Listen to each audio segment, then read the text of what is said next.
Have you tried decoupaging on furniture? This big, beautiful piece of decoupage paper is from the Rocycled Treasures collection.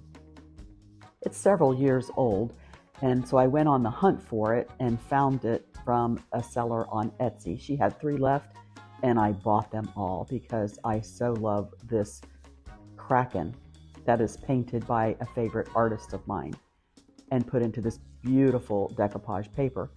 So the first thing I want to do here is I'm deciding how I want to lay it out on, this is going on a bench, and I decide how I want to lay it out on my bench. And I kind of set it at an angle and creased my paper, and then I took a wet paintbrush and I trimmed around the edges of where and how I wanted to place it on the bench.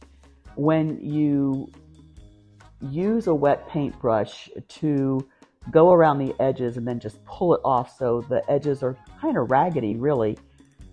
And then after you decoupage it on, and if you're most likely going to use paint to blend the paper into the furniture, believe it or not, the raggedy edges are easier to blend in than straight edges of the paper.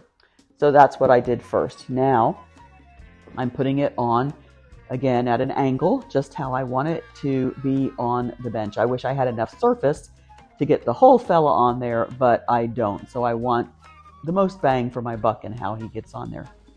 Now, lately, as I watch other folks decoupaging, and I'm using Rethunkjunk, our decoupage medium, so I'm not a decoupage expert. I decoupage napkins, and I have used some of these papers before, but the papers are a little more challenging because they're big, right? So I've been seeing people do this method where they take a fine mist spray bottle and they dampen the paper first and then decoupage it on. So I thought I would give that a try because they make it look really, really easy. So I'm just doing the top. I'm doing it in 2 parts. I'm doing the top part first, and I've already dampened my paper. And now I'm just pouring some of the Rethunkjunk on my bench, and I'm going to use a roller to roll it out. Now, the reason I'm using a roller, and this is, I think, the first time I'm using a roller to apply the gunk like this, is because one of the other things I have trouble with when I'm decoupaging is getting my gunk evenly applied. And so some of my paper will stick well, and then maybe I missed a spot and didn't get enough or didn't get as much, and it doesn't stick as well. So I decided to use a roller because I wanted it applied nice and evenly. Now I will tell you that making the paper wet with the fine mist spray bottle really made a huge, huge difference.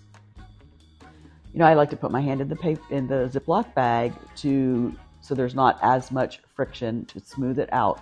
But it was so much easier to do, and it really seemed to take to the surface better because the paper was a little bit damp with the water. I don't know if that's why it did better, but it just seemed so much easier.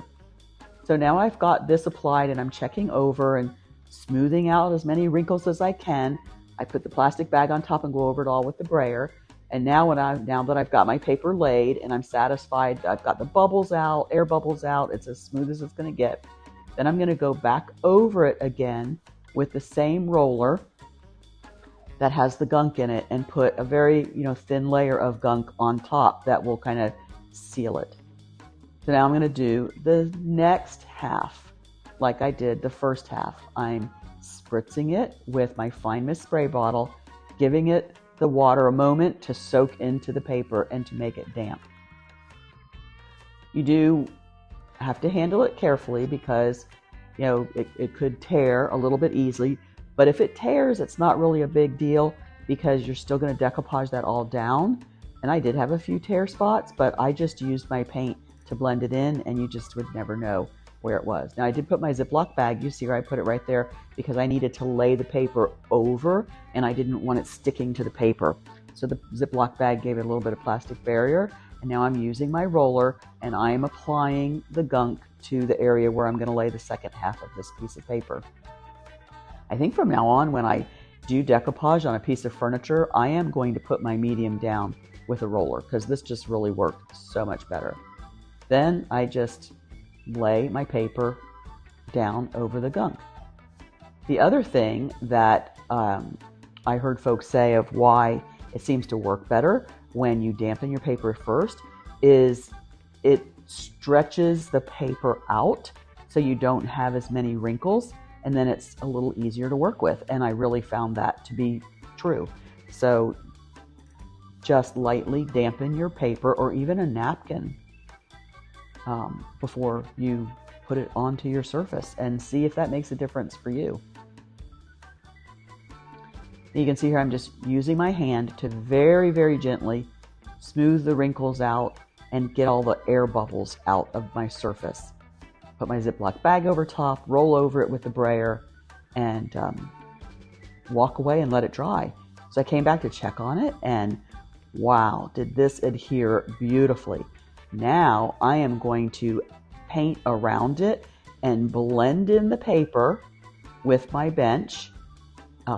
See where you have the edges there? I want to blend that all with paint, because I don't want anybody to know that this is a piece of paper, decoupage paper, that's on this bench. So I love when I'm blending. I love using the Miracle Sponge for blending. It has really kind of been a blending game changer for me. I think it takes maybe a little more work than does a paintbrush, but I really like it for blending. So you can see I'm using some deep ocean, some peacock feather, some linen, some hydrangea kiss, just colors that I had on hand, and just applying them and layering them and blending.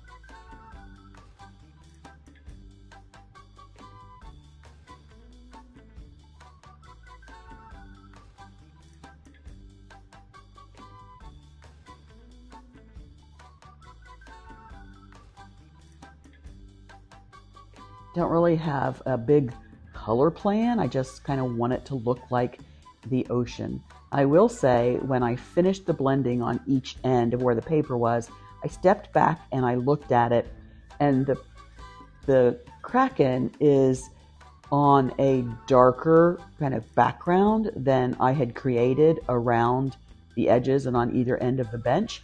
So I did take my colors and my sponge, and I went over those parts of the paper around the Kraken, just sort of pull it all together, so it just didn't look like it was odd man out, or it didn't look set apart from the rest of the bench. But I really think by doing that, it just pulled the whole piece together. I'm so excited about it.